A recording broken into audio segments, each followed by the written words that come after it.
ఆ, అన్న పుష్ప 2 ట్రైలర్ ఎలా అనిపించింది అన్న?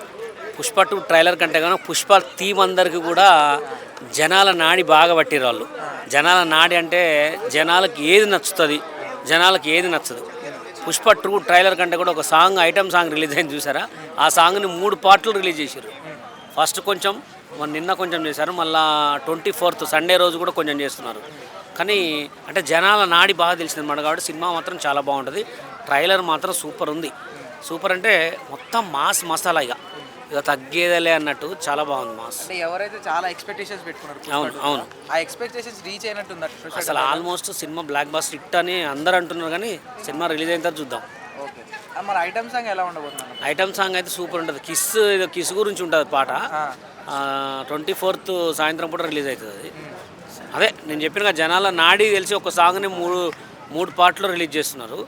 సాంగ్ అయితే బాగుంటుందని కోరుకుంటున్నాం. అంటే సమంత ఐటమ్ సాంగ్ చేసింది కదా లాస్ట్ టైం పుష్ప. అవును. దానికి మించి ఉంటుంది ఈ పుష్ప 2 బాగుంటుంది.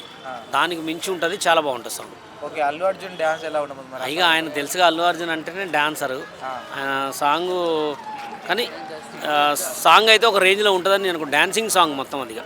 అంటే అంత పెద్ద స్టార్ అయి ఉండి అంటే రష్మిక మన కాళ్ళ దగ్గర కూర్చొని అట్లా ఆ సీన్ ఎలా అనిపించింది? సీన్ సాంగ్లో అదొక క్యారెక్టర్ అంతే.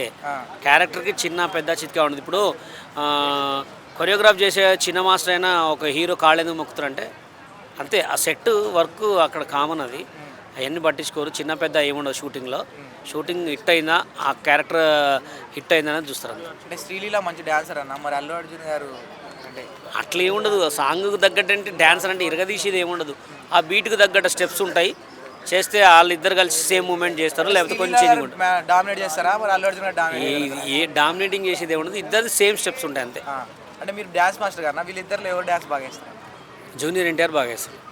అల్లు అర్జున్ శ్రీలీలలో వాళ్ళిద్దరు ఇట్లా సాంగ్ చూడలే, సాంగ్ చూసినారు చెప్తా. యాక్చువల్గా వీళ్ళిద్దరు వేస్తారు కదా డ్యాన్స్. అంటే ఆ సాంగ్ మనం చూడలే కదా మూమెంట్. ఇద్దరు పర్ఫార్మెన్స్ అంటే ఇద్దరు స్టైల్ ఇద్దరే. అల్లు అర్జున్ గారిది వెస్ట్రన్ స్టైల్, ఈమెది కొంచెం మాస్ అంటే మాస్ వేస్తుంది, వెస్ట్రన్ కూడా వేస్తుంది. సిచ్యువేషన్ తగ్గట్టు ఆడతారు అంతే ఇద్దరు. అదే అమ్మోరు పాత్రలో కనిపించబోతున్నారు అల్లు అర్జున్ గారు. ఆ సీన్కి 70 కోట్లు ఖర్చు చేస్తున్నారట. మరి ఎలా ఉండబోతున్నారు? 70 కోట్లు ఎందుకు ఆ సీన్ ఖర్చు పెట్టడం? అంటే ఫైట్ సీన్ అట్లా చెప్పు. ఆ క్యారెక్టర్కి అయితే 70 కోట్లు ఏం కాదు. నాకు ఆ క్యారెక్టర్కి నాకు తెలిసి ఒక ₹1 కోటి అయి ఉంటాయి. ఎందుకంటే 24 hours మేకప్ చేంజ్ అవుతుండాలి కదా, ఆయన వాడే కొంచెం కాస్ట్లీ ఉంటుంది. కాబట్టి ఇక అదే ఆ ఫస్ట్ సినిమా హిట్ అయింది కాబట్టి సెకండ్ సినిమా ఇంకా హిట్ కావాలని 100 కోట్లు కూడా పెడతారు. అంటే పుష్ప 1లో డ్యాన్స్ స్టెప్స్ ఫేమస్ అయినాయి. మరి పుష్ప 2 వల్ల ఏమైనా హుక్ స్టెప్స్ ఫేమస్ అయ్యాయి? ఆల్రెడీ ఫేమస్ అయింది కదా, హుక్ కాల్తో చేసేది పుష్ప అని. ఇంకా అట్లనే హుక్స్ ఉంటాయి కంపల్సరీ. ఇప్పుడు హుక్స్ ఎందుకు లేకపోయినా ఎందుకు పెడతారంటే, ఏదైనా ఇన్స్టాగ్రామ్లో హిట్ అయిందంటే సినిమా హిట్ అయినట్టే, సోషల్ మీడియాలో హిట్ అయిందంటే సినిమా హిట్ అయినట్టే. ఆ ఒక్క పాటతోటే సినిమాలు మొత్తం నడుస్తున్నాయి ఇప్పుడు. అది ఎక్కడ? సోషల్ మీడియా, ఇన్స్టాగ్రామ్ ఏమంటే ప్రతి ఒక్కరు ఎందుకు పడుతున్నారు అంటే సేమ్ దీని గురించే. Hook beat, hook step, hook fight, hook మాట, అట్లా అన్నీ.